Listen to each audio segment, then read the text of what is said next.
What's up guys? Magluluto tayo ngayon ng santol, yung kinayon na santol. Ito, pinigaan natin ng 6 na beses para mawala yung asin.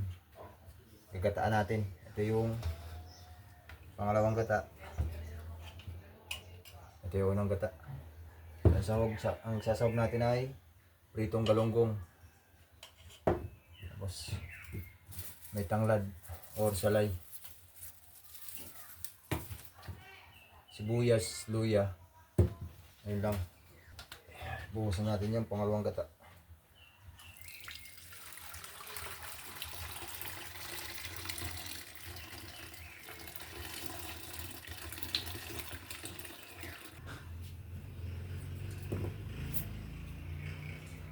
Sarap sana sa nito ay hipon o alimango.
Durugin natin yung isda.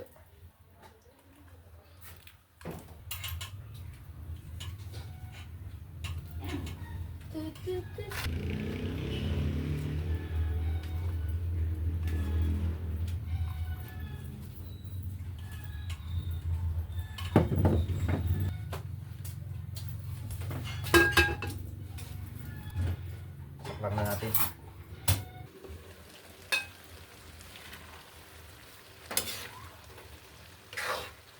Kunti na lang ang sabaw. Hintayin natin maiga, saka natin ilagay yung unang gata.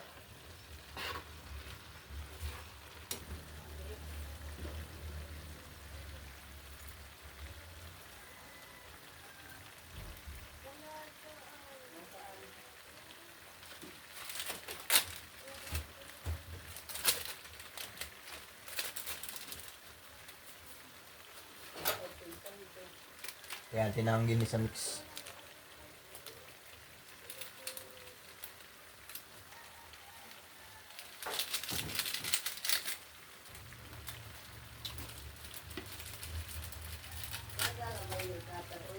Tapos pamintang durog.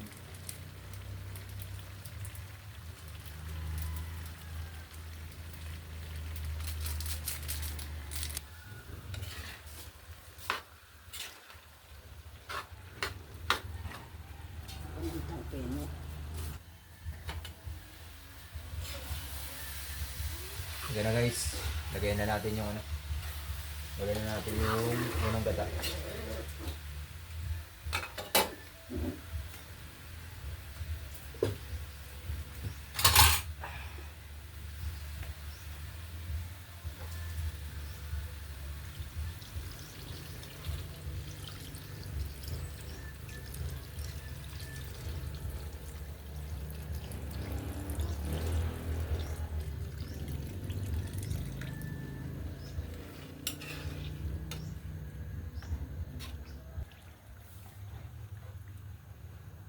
Antayin nating maiga o maglangis-langis yung santol. Saka natin hangugin.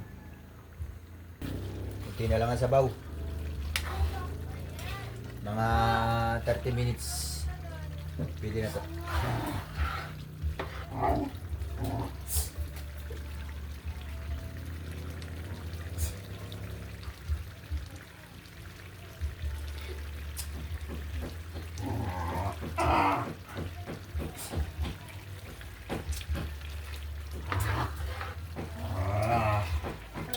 lasa. Oh, yeah. Kaya lang mas maganda medyo maanghang. Kasi ginataan. Mas masarap sa ginataan ang maanghang.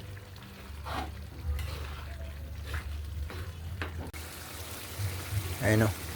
Kunti na lang yung gata niya. Kaya lang matagal mo maiga kasi naglalangis-langis.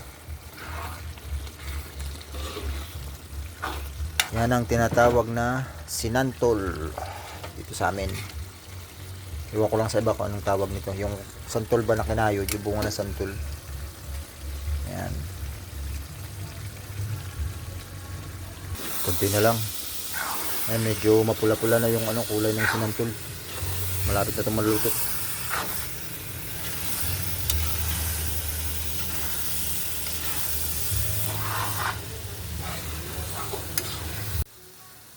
Ayan, mapula na. Mamaya, kunti na lang. Pwede na nating hanguin. Ayan, wala nang sabaw. Ano na lang, langis-langis na lang. Maya-maya ng konti. Pwede na to. Ayan guys, so luto na. Mapula na siya. So, pwede na natin siyang hanguin. Ayan, sarap.